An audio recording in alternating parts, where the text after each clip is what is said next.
ஓட்டை வந்து உடச்சிட்டாப்ல, உடைச்சு திரும்ப சீலை உடைச்சு திரும்ப துணிட்டாப்ல. இதை வந்து நாங்க சீல்லாம் வச்சு கையெழுத்து போட்டு போடுறதுக்கு பின்னாடி இந்த இது எப்படி ஓபன் ஆச்சு? இது எப்படி ஓபன் ஆச்சு? இது நாங்க வந்து சார் நான் தான் பிஜேபிக்கு அத்தாரிட்டி சைன் எல்லாம் பண்ணி சீல் வச்சு போயிட்டேன். நீங்க இது எப்படி திரும்ப ஓபன் பண்ணியா? இது எப்படி ஓபன் பண்ணியா? சார்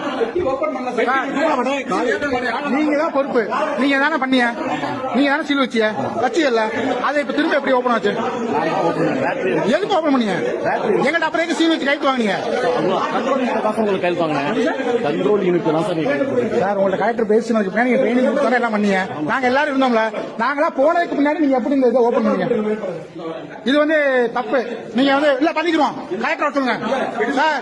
அவர் இப்ப அவர்கிட்ட தெளிவா கேட்டு கலெக்டர் பேசி நான் கைத்து போட்டு போயிருக்கேன், சீல் வச்சு போயிருக்கேன். நீங்க யாரை கேட்டு ஓபன் பண்ணிய? அதே மாதிரி வேற கட்சிக்காரர் யாராவது இருந்தா அப்படி அதுக்குள்ள ஒரே ஒரு கட்சிக்காரரை வச்சு நீங்க எப்படி ஓபன் பண்ணிய? சார் நீங்க ஒரே ஒரு கட்சிக்காரரை உள்ள வச்சுட்டு எப்படி ஓபன் பண்ணிய? இதை எப்படி ஓபன் பண்ணிய? திமுக கட்சிக்காரர் மட்டும் வச்சுக்கிட்டு எப்படி இது பண்ணிய? 4 கட்சிக்காரர்கள்ட்ட கருத்து வாங்கினீங்களா சார்? நாங்க தில்லு முள்ளு பண்ணல, கெத்து கித்து காட்டல, ஒன்னும் பண்ணலன்னு எல்லாம் மொல்ல மாதிரித்தனம் முடிச்ச வைக்கித்தனமும் பண்ணிக்கிட்டு இருக்காங்க.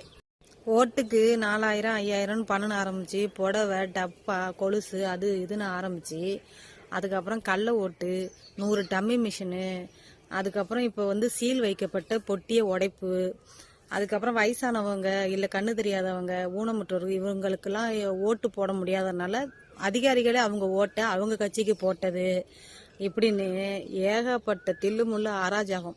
இதுக்கெல்லாம் வந்து காவல்துறை, அரசாங்கம், தேர்தல் ஆணையம் என்ன பதில் சொல்ல போறீங்க? மக்களுக்கு ஓட்டு போட உரிமை இருந்தும் அந்த ஓட்டை தான் போட முடியாம இளைஞர்களுக்கு பஸ் கிடைக்காம பண்ணது.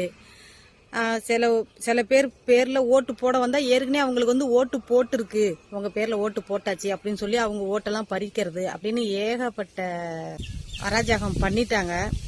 இதுக்கெல்லாம் என்ன பதில் சொல்ல போறீங்க மக்களுக்கு? இதுக்கு ஒரு தீர்வு கிடையாதா? இந்த மாதிரி திருட்டுத்தனமும் மொல்ல மாதிரித்தனமும் முடிச்ச வைக்கத்தனமும் பண்றவங்களுக்கு என்னதான் தண்டனை? என்ன பண்ண போறீங்க? மக்களுக்கு பதில் சொல்லுங்க.